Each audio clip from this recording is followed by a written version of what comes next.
Oi, seguimores! Estamos aqui para mais um Literando! Tá com pau, doido! Bem, hoje a gente vai falar sobre a poesia marginal. O movimento mimeográfico. É sim. E vamos para o nosso vídeo. Hoje a gente vai primeiro explicar para vocês o que é a geração mimeográfica ou poesia marginal. E depois vamos tirar umas dúvidas que surgiram no Twitter. Vamos começar a falar sobre o movimento marginal, que foi o seguinte. Não é marginal, viu, meninas? Aquele que não rouba é a bandido, gente. não é ladrão, Não é perseguido. Não tem nada a ver. Então, esse foi um movimento que surgiu na ditadura militar. Falou em ditadura militar, você já pensa em quê? Repressão, causada pelo quê, meninas? Pelo ato institucional 5, hein?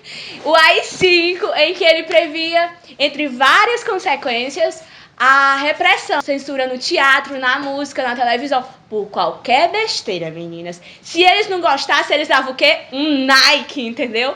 Não queria nem saber, botava de lado, entendeu? Tortura na certa. Então, surgiu um movimento marginal, que era todo contra a repressão, a censura. Então, eles resolveram fazer o quê? Vamos lá vender nossa arte. Quero estar na praia, vendendo minha arte, das coisas que a natureza dá pra gente. A gente não tem nada a ver com isso, a gente quer o quê? Ir contra tudo, bicha. Fizeram um auê. Aí, como eles não queriam? Eles eram contra tudo que vinha no negócio de literatura. Porque a literatura daquela época era aquela coisa certinha, bem enjeitadinha. Português, a coisa mais linda. Eles queriam saber disso? Queriam nada, minha gente. Eles só queriam ir contra tudo que aquela época Porque tava assim, reprimindo. o movimento modernista, ele era o quê? Desconstruído. Mas eles aí pisavam no movimento modernista, sabe? Eles diziam assim, meu filho desconstruído aqui sou eu, entendeu? Acredita, bicha, que até palavrão tinha? Pois é. Que merda, hein? Sabia não? Vamos lá. E pra eles venderem, o que eles faziam? Editora? Editora pra quê? Editora é coisa velha, meu povo. Eles só sabem o quê? É por isso que esse movimento também é chamado de mimeográfico. Porque eles faziam uma copiazinha deles aqui, pregavam no outro e ia vender nos folhetos velhos. Que é o mimeográfico, que é a prima de quem? Da Xerox. É isso Tá mesmo. vendo? Olha a tecnologia, bicha! Aí, então, o que acontece? Eles iam vender a arte deles nas praças, nas universidades, porque aí... Quem eles gostavam, eles estavam dando um panfleto, entendeu? Exatamente. O governo aqui dizia que não podia, dizer que sambando na cara do governo. Ih, meu filho, eu quero é ver quem é que me prende. Agora a gente vai responder algumas perguntinhas do pessoal do Twitter sobre esse movimento. Bora lá pras perguntas. Vai, produção. Jessiquinha. Jessie! Amor. Primeira pergunta é de fulano de tal. De onde tiraram a influência da poesia marginal? Os poetas marginais, eles tiraram, né, se inspiraram em movimentos contraculturais, como o movimento hippie. Eles tinham rebeldia e insatisfação por diversos padrões, que tinham teores o que, amiga? Sociológicos, filosóficos, artísticos e culturais. Sim, hein? E eles lutavam pela paz e pela libertação das minorias e ia contra o sistema capitalista, né? Além disso, eles tiveram influência de quem mais? Oswald de Andrade, isso mesmo. Não é só de fora não, viu, galera? Eles aqui estão representando aqui o Brasil também. Próxima pergunta, produção! Segunda pergunta. Quais eram os objetivos da poesia marginal? Então, eles tinham como objetivo criticar o conservadorismo que acontecia na época e usando elementos do cotidiano para criticar a violência que acontecia dentro dos grandes centros urbanos. Eles eram tão assim com o conservadorismo que eles, né, tanto que eles se desvincularam das editoras e foram por processos artesanais fazer lá a arte deles, entendeu? Eles não ligavam pra... editor o quê? Eu sou autossuficiente. Que? Você é o bichão mesmo, hein, doido? Produção, próxima pergunta, por favor. Terceira pergunta. Quais eram as características desse movimento? Esse movimento, em sua maioria, eles tinham que, galera, textos pequenos. Mas não era por preguiça não, galera, porque tinha que ser algo, ó, pensado, interpretado de um jeitinho, com o uso, às vezes, nem sempre, de fotos, mas não selfies, e quadrinhos. Também com a linguagem do quê? Do nosso dia a dia, né, amiga? Que é bem... Pera, amiga, que é isso? A bicha querendo me interromper. Algo bem espontâneo e consciente. Eles eram bem debochados, viu? Sem contar que eles usavam palavrão. Gente, a bicha era perigosa. Usava palavrão. Giz, qual é, bro? Mano, isso aí também. Truta!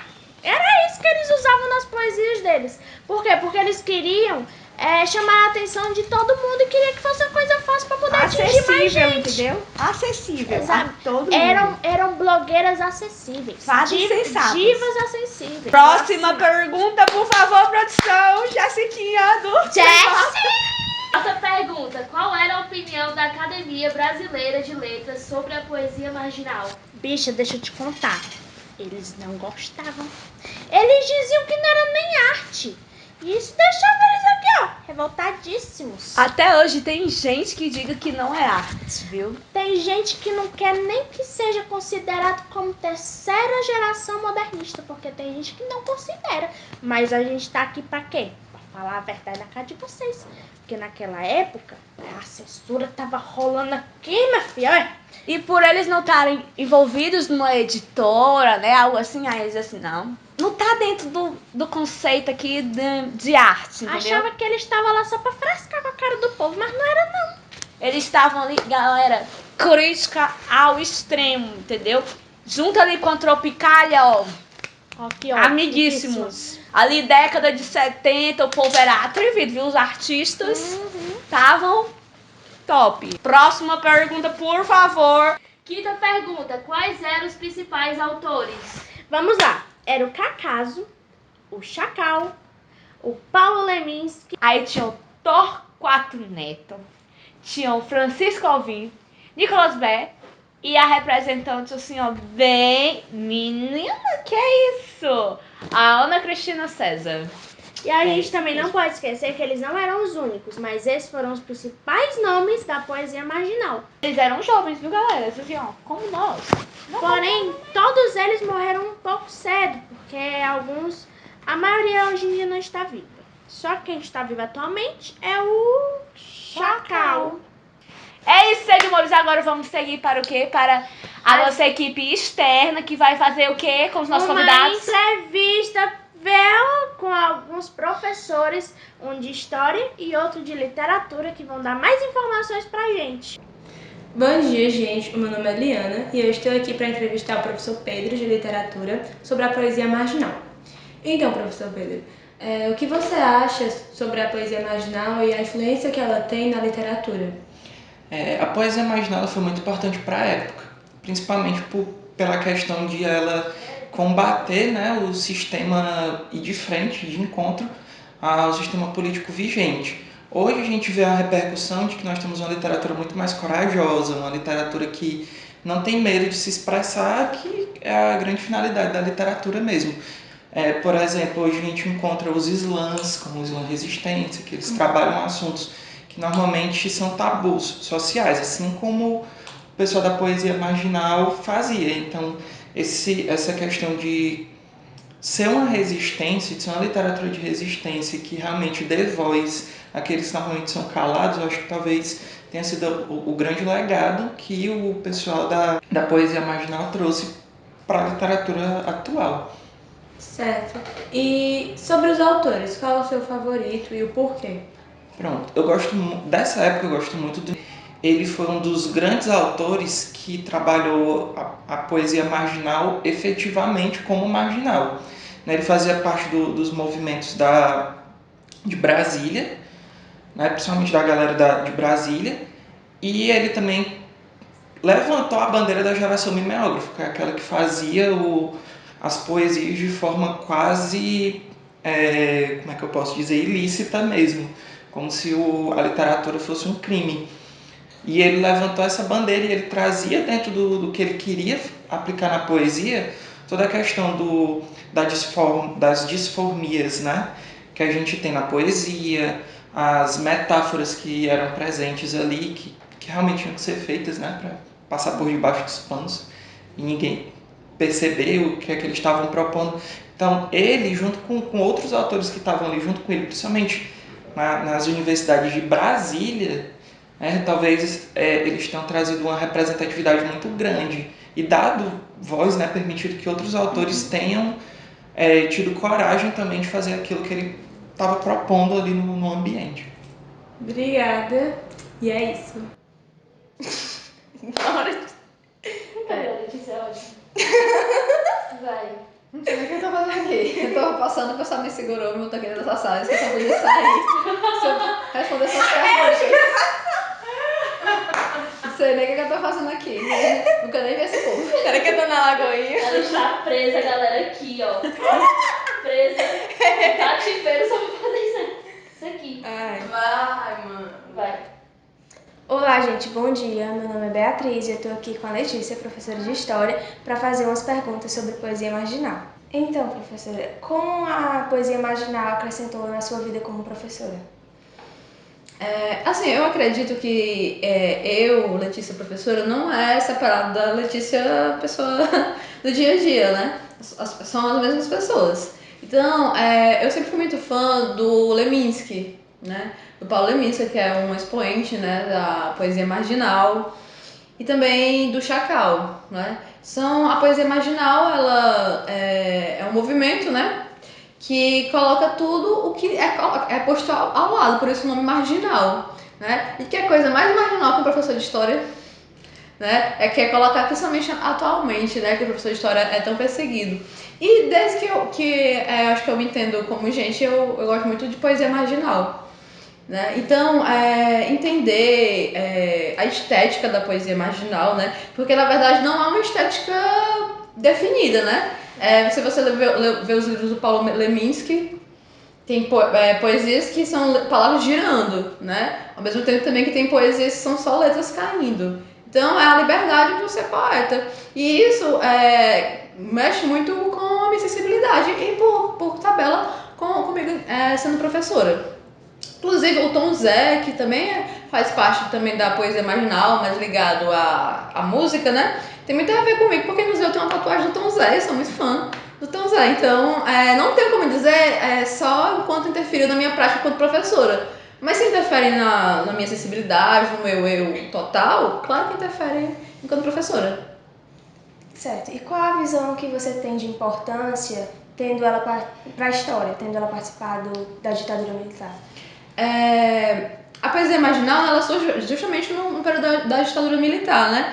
E o que acontecia na ditadura militar? A repressão de ideias, né? A repressão da música, da arte. Então, a poesia marginal, ela aparece como uma forma de combater essa repressão. Onde é que ela é distribuída? Nas universidades, né? Então, ali, o papel dela era diferente, até como ela era produzida e impressa. Né? Tem até um nomezinho que eu não me lembro agora, que é um outro nome para poesia marginal, que era uma poesia que era divulgada nas áreas que mais sofriam com a ditadura, né? E é uma forma de combate a esse período da ditadura, então ela tem uma importância de combater essa repressão de ideias nesse período. Certo, obrigada. De nada. E agora a gente vai mostrar para vocês uns autores que vieram diretamente lá do céu para falar um pouquinho da vida deles para vocês. Sou Antônio Carlos Ferreira de Brito. Nasci em Uberaba, fui escritor, professor, letrista e poeta. Um dos grandes nomes da literatura marginal. Deixei para a poesia brasileira um grande legado de meus livros e minhas principais obras foram Palavra Serzida, Grupo Escolar, Beijo na Boca, Mar de Mineiro, Segunda Classe. Sou Ana Cristina César, nasci no dia 2 de junho de 1952, na cidade do Rio de Janeiro. Sou de uma típica família de classe média carioca. Iniciei minha trajetória literária ainda na infância, onde antes de eu me alfabetizar, já transmitia oralmente os meus poemas para minha mãe, que transcrevia para o papel.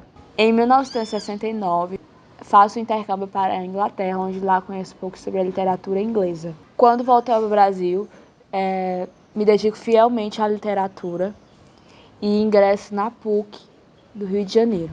apenas aos 19 anos. Nisso eu começo a exercer, me dedicar ao cinema e à literatura e lanço as minhas primeiras obras, Cartas de Abril e Correspondência Completa. Depois disso, eu defendo a minha dissertação do mestrado em comunicação e volto para a Inglaterra para iniciar um mestrado em tradução literária. Após voltar ao Brasil novamente, eu exerço jornalismo e atuo na TV.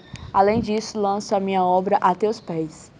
No dia 23 de outubro de 1983, decido retirar minha vida, me lançando do apartamento dos meus pais. Além de Cartas de Abril, Correspondências Completas e A Teus Pés, outras obras minhas também se destacaram, como Luvas de Pelícia, Literatura Não é Documento e Inéditos e Dispersos. Olá, eu sou Nicolas Beck, sou brasileiro e nasci em Cuiabá.